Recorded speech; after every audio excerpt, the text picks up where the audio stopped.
Hello à tous, aujourd'hui on se retrouve sur la série de vidéos où je te présente tout simplement un item de ma collection CD. Franchement je le trouve extra, ce petit chat fantôme pour Halloween. Un item de ma collection en CD, et pour aujourd'hui j'avais envie de te parler de ce magnifique coffret Tortank VMAX. Alors franchement moi j'aime beaucoup ce coffret, certains le trouveront nul, voire même beaucoup trop cher. Et on peut partager ce point de vue si on ne se fixe que d'un axe évidemment. C'est un coffret qui était assez disponible, sans être non plus trop disponible, puisque on commençait à rentrer dans le côté un petit peu difficile de Pokémon, sorti pour style de combat, donc forcément voilà 2021. Tu retrouves seulement 4 boosters, c'est un petit peu le bémol du coffret, parce qu'ils ont eu l'idée, alors je ne sais pas si elle est bonne ou pas, de mettre, comme tu peux le voir sur le côté, des sleeves, un paquet de sleeves, voilà, c'est cadeau. C'est le paquet de sleeves. Donc c'est pas cadeau évidemment, tu vas le payer, mais voilà, ce qui forcément alourdit le prix du coffret. On retrouve Tortank. Alors là, ce qui est assez intéressant, c'est deux choses dans ce coffret. C'est qu'on a une carte VMAX, c'est plus premium, j'ai envie de dire, qu'une carte standard V. Donc ça, c'est le premier point. Même si on sait que les VMAX, bon, ça marche pas toujours, mais ça marche quand même mieux que les simples V. On a des exemples, par exemple le Dracofeu VMAX de Ténèbres Embrasées, qui est une carte qui a très bien fonctionné. Donc ça c'est la première chose. On a la Jumbo qui suit, donc c'est plutôt cool, en VMAX, texturé et ainsi de suite. C'est pas une Jumbo classique. Et la deuxième chose, c'est que pour la première fois, on a l'apparition de Tortank en version Gigamax. Puisque c'est une VMAX, tu as le Pokémon en Gigamax. Et ça c'est plutôt chouette. Parce que Tortank n'est pas un Dynamax mais un Gigamax, donc ça c'est plutôt cool, il y a une vraie transformation du Pokémon, comme tu peux voir cette illustration, et pour le coup l'illustration est juste incroyable, franchement Tortank comme ça je le trouve vraiment magnifique, très badass, très sympa, j'aime beaucoup cette illustration. Ce qui est dommage, alors je sais pas pourquoi, d'autant que maintenant les Gigamax c'est terminé, puisqu'on a changé de bloc, et il est apparu qu'une seule fois. Voilà, c'est assez fou que ce Pokémon-là, qui est plutôt un Pokémon populaire, à moins que je te dise une grosse connerie, mais je ne crois pas en tête comme ça l'avoir vu de cette forme-là, Gigamax, sur une autre illustration. Et je trouve ça un petit peu dommage de ne pas avoir exploité un Pokémon qui est quand même super populaire, dont l'artwork est magnifique, et l'avoir exploité qu'une seule fois. Mais ce qui donne du coup de l'intérêt au coffret. Voilà, donc tu as une belle illustration en plus de Tortank sur le côté. Derrière, c'est pareil, encore plus gros. Tu as une belle illustration de Tortank en version Gigamax.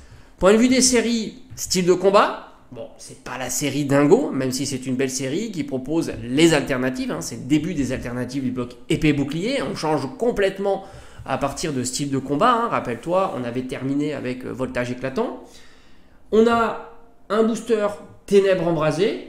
Là aussi, c'est pas exceptionnel, mais malgré tout, ça reste une série qui propose pour la première fois dans le bloc épée bouclier Dracofeu, et en version Gigamax, qui est une belle version.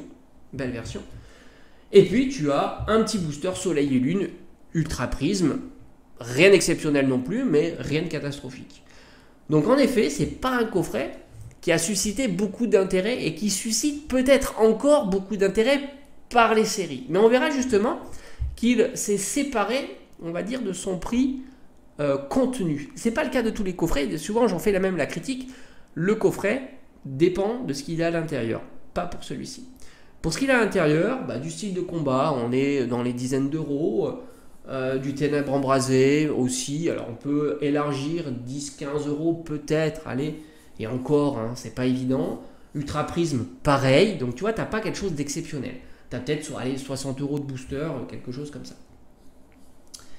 Les cartes, alors oui, pour de la petite carte promo type VMAX, c'est pas mal. Je pense qu'on doit être dans les 20 euros pour un Tortank VMAX. Mais c'est vrai qu'elle est...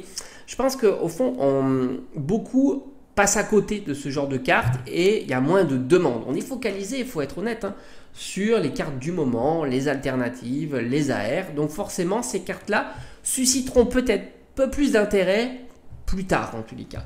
Mais malgré tout, on doit être aux alentours d'une vingtaine d'euros pour un Tortank VMAX en état near mint, voire mint, en très bon état. Ce qui n'est pas rien pour une VMAX et qui n'est pas rien non plus pour une promo, puisque en règle générale les promos ont tendance à partir assez bas et puis montent petit à petit. Mais malgré tout, je pense qu'elle vaut largement plus, tellement l'illustration est magnifique et puis c'est symbolique. Apparition très exclusive de ce Tortank Gigamax. Donc au final, si tu regardes bien, tu n'as même pas 100 euros de contenu à l'intérieur. Tu peux rajouter 5 euros pour les sleeves, ce qui est à la marge, il n'y a pas tellement de demandes.